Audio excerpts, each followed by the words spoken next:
হরে কৃষ্ণ।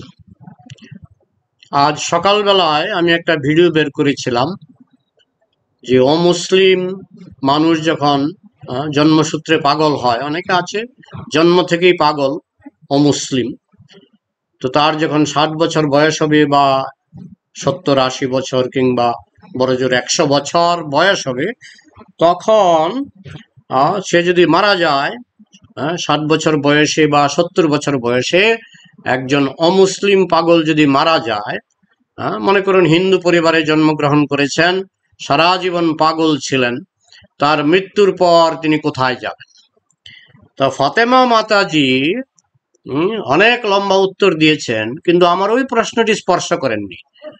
আমার ওই ওই প্রশ্নটি স্পর্শ করেননি। এছাড়াও আমি অনেক ভিডিওতে অনেক প্রশ্ন করেছি যেগুলি ফাতেমা মাতাজি স্পর্শও করেন না, উত্তর দেওয়ার চেষ্টাও করেন না। আর যাই হোক, তো তিনি কতগুলি আমার পয়েন্টকে না ধরে তিনি কতগুলি অন্য বিষয় নিয়ে প্রশ্ন করেছেন। যতক্ষণ পাপ থাকবে ততক্ষণ পাপের শাস্তি চলবে, এটা আমাদের সনাতন ধর্মে স্বীকার করা হয় যে পুনর্জন্মের এবং মনুষ্য জন্মটা হচ্ছে সংশোধনের সুযোগ। মনুষ্য জন্মটা হচ্ছে সংশোধনের সুযোগ। আর এটা তো ইসলামও স্বীকার করে যে মনুষ্য জন্মটা সংশোধনের সুযোগ, এটা ইসলামও স্বীকার করে। আর যতক্ষণ পুণ্য থাকবে, পাপ থাকবে, ততক্ষণ পাপ পুণ্যের মাত্রা অনুসারে শাস্তি চলবে। তো উনি বলছেন বিনা বিচারে তো হচ্ছে না। একটা ছাত্র অঙ্কে 100-তে 10 পাচ্ছে, এটা কি বিনা বিচারে হচ্ছে? একটা ছাত্র গণিত পরীক্ষায় 100-তে 100 পাচ্ছে, এটা কি বিনা বিচারে হচ্ছে? ঠিক সেই রকম দেবতারা আমাদের প্রতি মিনিটে প্রতি সেকেন্ডে বিচার করছেন, বিচার চলছে, রেকর্ড, আমাদের কর্মের রেকর্ড হয়ে যাচ্ছে। কর্মণা দৈব নেত্রেণা জন্তুর্দেহ উপপত্তয়ে। দেবতারা আমাদের কর্মের বিচার করছেন, যমরাজ আমাদের কর্মের বিচার করছেন, সঙ্গে সঙ্গে বিচার হয়ে যাচ্ছে।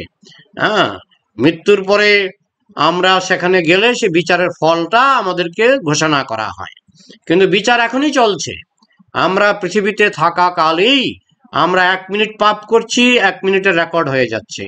আমি কি বললাম, কি চিন্তা করলাম, সঙ্গে সঙ্গে রেকর্ড হয়ে যাচ্ছে। সুতরাং মনুষ্য জন্মে আমরা যা কর্ম করি, সেটা পাপ কর্মই হোক আর পুণ্য কর্মই হোক, তার বিচার তো হচ্ছে। বিচার ছাড়া কোনো কিছু হচ্ছে না। তো যতক্ষণ আমরা আমরা যতটুকু পুণ্য করব সেই অনুসারে আমাদের জন্ম হবে।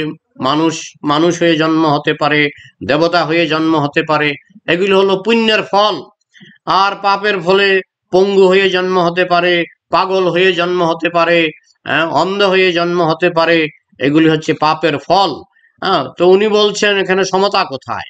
সমতা যেমন মাস্টার মশাই কাউকে পরীক্ষায় 100-তে 10 দিচ্ছেন, কাউকে পরীক্ষায় 100-তে 100 দিচ্ছেন। তো এখানে সমতা বলতে কি? সমতা বলতে মাস্টার মশাই সমদর্শী, মাস্টার মশাই নিরপেক্ষ। আপনি ভালো লিখলে আপনাকে 100 দেবে, যদু ভালো লিখলে যদুকে 100 দেবে, এটা হচ্ছে সমদর্শী। কিন্তু আমি তো বলিনি যে কর্ম সমান হয়ে যাবে, কর্ম কোনোদিনই সমান নয়। কর্মের যে ফল মাস্টার মশাই দেবেন তিনি সমদর্শী, ভগবান সমদর্শী, তাই কর্ম অনুসারে আমরা ফল পাচ্ছি। তা এখন এই কর্ম, এখন বলতে পারেন যে পাপ বাসনা কোথা থেকে এলো? মুসলমানদের পাপ বাসনা কোথা থেকে আসে? মুসলমানদের যে পাপ বাসনা সেটা কোথা থেকে আসে? তা আমরা আমাদের পাপ বাসনা হয় বলেই তো, এটা শুধু হিন্দু বলে নয়, মুসলমানদেরও পাপ বাসনা হয় বলেই তারা পাপ করে। ঠিক তেমনি সনাতন ধর্মে একই কথা, যে পাপ বাসনা থেকে পাপের জন্ম। পাপের কারণ হচ্ছে পাপ বাসনা। এখন আপনি বলেছেন দেবতারা কোন কোন পুণ্যের দেবতা হলো? তা আমি বলবো দেবতারা তো পাপের ফল ভোগ করছে। দেবতারা তো পাপের ফল ভোগ করছে, কারণ তারা ছিল গোলকে, তারা ছিল চিদ আকাশে, বৈকুণ্ঠে, চিদ জগতে। তারা পাপ বাসনা করেছে, সেই পাপ বাসনার ফলে তারা তাদের পতন হলো, পতন হয়ে তারা গোলক থেকে দেবতা হলো, গোলক থেকে তাদের পতন হলো, তাদের পাপের ফলে তারা দেবতা হয়ে শাস্তি পেল। হ্যাঁ, দেবতা কিন্তু আপনি ভাববেন না যে দেবতা মানে পুরস্কার। আমাদের কাছে এটা পুরস্কার হতে পারে, কারণ যেমন একটা শূকরের কাছে মানুষ হওয়াটা পুরস্কার, মানুষের কাছে দেবতা হওয়াটা পুরস্কার, এটা আপেক্ষিক। কিন্তু দেবতারা আসলে শাস্তি ভোগ করছে, কারণ তারা সকলেই ছিল চিদাকাশে, চিন্ময় জগতে, গোলক বৈকুণ্ঠে। কিন্তু পাপ বাসনার ফলে তারা দেবতা হয়েছে। তো দেবতাটা তো একটা নিচের স্তর, উপরের স্তর হলো গোলক, উপরের স্তর হলো বৈকুণ্ঠ, এগুলি উপরের স্তর। পাপ বাসনার ফলে শাস্তি পায় দেবতা হয়ে, কারণ দেবতারও, আমাদের শাস্ত্রে তো দেবতারও মৃত্যু আছে। হ্যাঁ, দেবতারও জন্ম যন্ত্রণা, মৃত্যু যন্ত্রণা, রোগ যন্ত্রণা দেবতারাও ভোগ করে। হ্যাঁ, জন্ম মৃত্যু জরা বার্ধক্য যন্ত্রণা কম হোক বেশি হোক দেবতারাও ভোগ করে। তাই সেটাও তো শাস্তি। দেবতার জন্ম হলো একটা শাস্তি। বলতে পারেন যে দেবতাদের পাপ বাসনার কারণ কি? তো মুসলমানদের পাপ বাসনার কারণ কি? মুসলমানদের পাপ বাসনার কারণ কি? পাপ বাসনার কারণ মুসলমানদের যে কারণ, হিন্দুদের যে কারণ, খ্রিস্টানদের যে কারণ, বৌদ্ধদের যে কারণ, জৈনদের যে কারণ, পাপ বাসনার কারণ সব ধর্মে সমান। পাপ বাসনার কারণ সব ধর্মে সমান। এখন পাপ বাসনা অনুসারে কেউ দেবতা হয়, পাপ বাসনা অনুসারে কেউ মানুষ হয়, পাপ বাসনা অনুসারে কেউ পশু হয়, সবই তো পাপ বাসনা। কিঞ্চিত পুণ্য যা হয়, কিঞ্চিত পুরস্কার পাচ্ছে। যেমন মানুষ হলে সে শূকরের থেকে ভালো থাকে, আবার দেবতা হলে সে মানুষের থেকে একটু ভালো থাকে, কিন্তু শাস্তিও পাচ্ছে, শাস্তিও পাচ্ছে, দেবতাও শাস্তি পাচ্ছে। আব্রহ্মা ভুবনাল্লোকা পুনরাবর্তিন অর্জুন, শাস্তি তো দেবতাদেরও হচ্ছে। দুঃখালয়ম অশাশ্বতম, ব্রহ্মলোক থেকে শুরু করে পাতাল লোক পর্যন্ত দেবতারাও শাস্তি পাচ্ছে, মানুষও শাস্তি পাচ্ছে, পশুও শাস্তি পাচ্ছে। দেবতারও পুরস্কার পাচ্ছে, মানুষও পুরস্কার পাচ্ছে, পশুও পুরস্কার পাচ্ছে। কেন? পশু খাবার পায় না। তো এইভাবে শাস্তি পুরস্কার পাশাপাশি চলে আমাদের পাপ পুণ্যের ডিগ্রি অনুসারে, মাত্রা অনুসারে। বলে পাপ বাসনার কারণ কি? মুসলমানরা যে কারণে পাপ করে, যে কারণে তাদের পাপ বাসনা জন্মায়, মুসলমানদেরও তো পাপ বাসনা জন্মায় না, তাদেরও তো পাপ বাসনা জন্মায়। তো পাপ বাসনা যে কারণে মুসলমানদের হয়, সে কারণে মানুষের হয়, সে কারণে সনাতন ধর্মীদের হয়, সেই কারণে যারা গোলকবাসী তাদেরও হয়। একই কারণ, কারণে কোনো আমি তফাৎ দেখছি না। হ্যাঁ, আর সমদর্শী মানে কর্ম তো আলাদা আলাদা হবেই, আমি তো কর্মের মধ্যে সমতা দেখছি না। ফাতেমা মাতাজি আমার সব কথা বুঝতে পারে না। আমি তো কর্মের মধ্যে সমতা দেখছি না। কেউ কর্ম করেছে এমন, তাকে হযরত মুহাম্মদের পজিশন দেওয়া হয়েছে, কেউ কর্ম করেছে এমন, তাকে শিল প্রভুপাদের পজিশন দেওয়া হয়েছে। এখন ফাতেমা মাতাজি কি হযরত মুহাম্মদ হতে পারবেন? ফাতেমা মাতাজি আমাকে প্রশ্ন করেছেন, শিল প্রভুপাদ আপনি কি শিল প্রভুপাদ হতে পারবেন? আরে শিল প্রভুপাদের কর্ম শিল প্রভুপাদের ব্যক্তিগত, আমার কর্ম আমার ব্যক্তিগত। যে কারণে মুসলমানদের মধ্যে বৈচিত্র্য, একজন হয়ে যাচ্ছে ফাতেমা মাতাজি, একজন হয়ে যাচ্ছে হযরত মুহাম্মদ। তো মুসলমানদের মধ্যে যে কারণে বৈচিত্র্য, হিন্দুদের মধ্যেও সেই কারণে বৈচিত্র্য। তাদেরও যেমন পাপ বাসনা থাকে, হিন্দুদেরও পাপ বাসনা থাকে। তাদের যেমন পুণ্য বাসনা থাকে, হিন্দুদেরও পুণ্য বাসনা থাকে। আমি তো কোনো ফারাক দেখছি না, আমি তো কোনো পার্থক্য দেখছি না। তো ফাতেমা মাতাজি এই সমস্ত ফালতু প্রশ্ন কেন করছেন আমি বুঝতে পারছি না। তিনি সমতা বলতে কর্মের সমতা না, কর্মের কোনো সমতা হয় না। সমতা হচ্ছে যিনি মাস্টার মশাই ফল দেবেন, পরীক্ষক, তিনি ফল দেবেন, তিনি সমদর্শী, এটাই সমতা। যে কৃষ্ণ তিনি পাপ আপনি করলেও শাস্তি দেবে, পাপ যদু করলেও শাস্তি দেবে, মধু করলেও শাস্তি দেবে। বলে আপনি প্রভুপাদ হতে পারলেন না, আপনি ফাতেমা মাতাজি, আপনি কি হযরত মুহাম্মদ হতে পারলেন? সুতরাং এই ফালতু প্রশ্ন করার কোনো মানে হয় না। দেবতারা বিচার করেন, কর্মণা দৈব নেত্রেণ, দেবতারা বিচার করেন, বিচার করে তারা বিভিন্ন জীবের শাস্তি এবং পুরস্কার দিয়ে থাকেন। এবং দেবতারা তারাও তাদের কর্মফল ভোগ করছেন। কর্মফল অনুসারে কেউ উঁচু পর্যায়ের দেবতা, কেউ, সব দেবতার ক্ষমতা সমান নয়, কর্ম অনুসারে বিভিন্ন ভাগ ভগবান করে দিয়েছেন। এখন বলতে পারেন যে এই বিচিত্র রকমের মানুষ, ভগবানের সৃষ্টিতে বৈচিত্র্য, কেশবতুয়া জগত বিচিত্রা। এটা আল্লাহর সৃষ্টি বলুন, কৃষ্ণের সৃষ্টি বলুন, আপনার বৈচিত্র্য তো ইসলাম ধর্ম স্বীকার করা হবে। ইসলাম ধর্মে কি বৈচিত্র্য নাই? সব মানুষ কি হজরত মোহাম্মদ? কেউ কেউ তো ফাতেমা মাতাজি হয়ে যায়। হ্যাঁ, যেমন সরকার তিনি বিশ্ববিদ্যালয় খুলে রেখেছেন, জেলখানা খুলে রেখেছেন। সব মানুষ কি বিশ্ববিদ্যালয়ে যায়? কেউ কি জেলখানায় যায় না? তো এখন যারা বিশ্ববিদ্যালয়ের উপযুক্ত তারা বিশ্ববিদ্যালয়ে যাবে, যারা জেলখানার উপযুক্ত তারা জেলখানায় যাবে। সরকার কিন্তু সমদর্শী। জেলখানায় যদি একজন রিক্সাওয়ালার ছেলেও যায়, সেটাও জেলখানা গ্রহণ করবে। বিশ্ববিদ্যালয়ে যদি একটা রিক্সাওয়ালার ছেলেও যায়, সেটাও বিশ্ববিদ্যালয় গ্রহণ করবে, যদি তার কর্ম, অবশ্য সে যদি পরীক্ষায় পাশ করে তবেই তো। ঠিক সেরকম কর্ম অনুসারে, এটা কি হিন্দু কি মুসলমান, সর্বত্রই কর্ম অনুসারে কর্মফল, কর্মফল সমান নয়। এটা ফাতেমা মাতাজি ভুল বুঝেছেন, যে সমতা মানে কর্মফলের সমতা। কর্মফল সমান নয়। সমান হচ্ছে যিনি মাস্টার মশাই, তিনি সমদর্শী, তিনি সমদর্শী, কিন্তু ফল আলাদা আলাদা হবেই। একজন 100-10 পাবে, একজন 100-50 পাবে, একজন 100-100 পাবে। সেটা মুসলমানের ক্ষেত্রেও যা, হিন্দুদের ক্ষেত্রেও তাই। কিন্তু সরকার তিনি বিশ্ববিদ্যালয় খুলে রেখেছেন, তিনি জেলখানা খুলে রেখেছেন। কর্ম অনুসারে পৃথক হয়ে যাচ্ছে। এমন করে জোর করে সমতা আনা যাবে না যে সবাইকে জেলে যেতে হবে কিংবা সবাইকে বিশ্ববিদ্যালয়ে যেতে হবে। এই সমতা কোনোদিনও আমরা বলিনি। ফাতেমা মাতাজি আমাকে ভুল বুঝেছেন। আমি কখনো বলিনি যে জীব সব সমান। জীবের কর্ম অনুসারে জীব ভিন্ন ভিন্ন ফল পাবে, ফলের মধ্যে ভিন্নতা থাকবে, কিন্তু যিনি ফলদাতা তিনি নিরপেক্ষ। আপনারা মাদার টেরেসাকে অনন্ত কোটি বছর বলছে, ফাতেমা মাতাজি বলছে যে অনেক পুরস্কার দিয়েছে আল্লাহ, তাকে অনেক পুরস্কার দিয়েছে। আর অনন্ত কোটি বছর জেলখানায় পাঠিয়ে দিয়েছে, অনন্ত কোটি বছর জাহান্নামে পাঠিয়ে দিয়েছে। তো এটা একটা কথা হলো?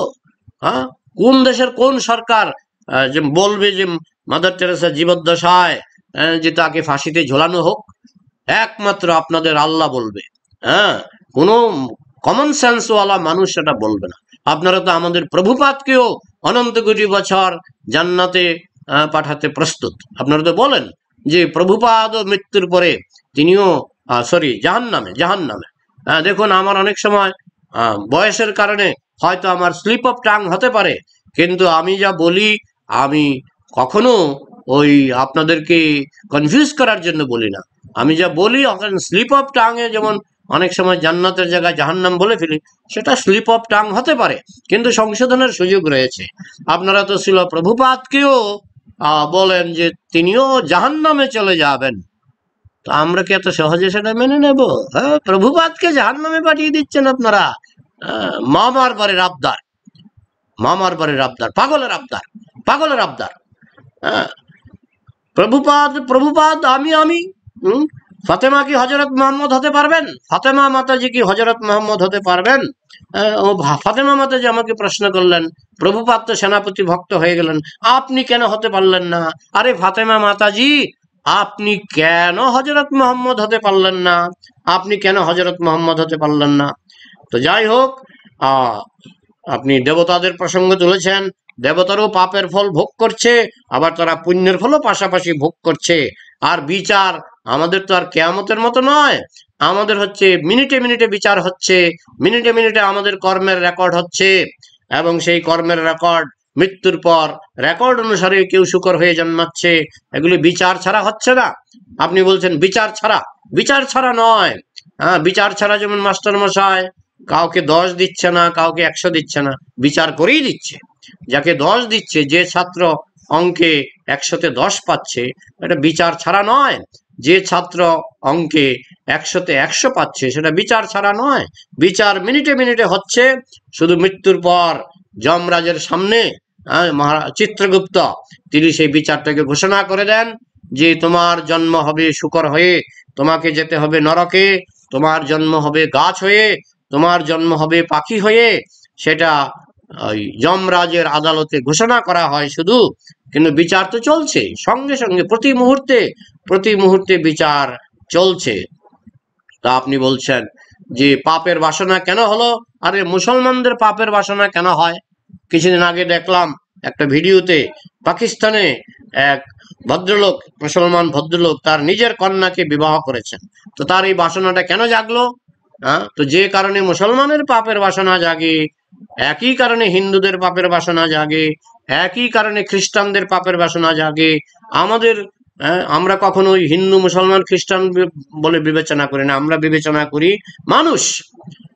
তো আপনারা মাদার টেরেসাকে জাহান্নামে পাঠাতে প্রস্তুত, আপনাদের আল্লাহ ছিল প্রভুপাদকে জাহান্নামে পাঠাতে প্রস্তুত, আর আপনারা ভাবছেন আপনারা মামার বাড়ির আবদার করবেন আর সব ঠিক, সব ঠিক।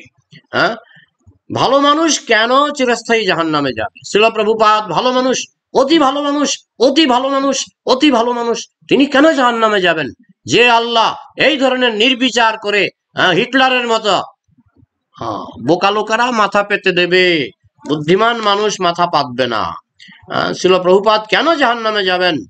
আর আমি যে প্রশ্ন করেছি যে পাগলরা কোথায় যাবে, হিন্দু পাগল সে কোথায় যাবে, সে কি জাহান্নামে যাবে না জান্নাতে যাবে? ফাতেমা মাতাজি সেই প্রশ্নকে স্পর্শই করেননি, স্পর্শই করেননি। ফালতু ফালতু প্রশ্ন কোথা থেকে নিয়ে আসছে।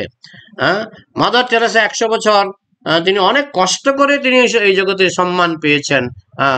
ফাতেমা মাতাজি বলছেন যে আল্লাহ তাকে অনেক পুরস্কার দিয়েছে। আরে 100 বছর আর অনন্ত কোটি বছর, এটা কি পুরস্কার হলো? এটা কি পুরস্কার হলো? 100 বছর নোবেল পুরস্কার দিয়েছে, আর অনন্ত কোটি বছর নরক ভোগ করবে।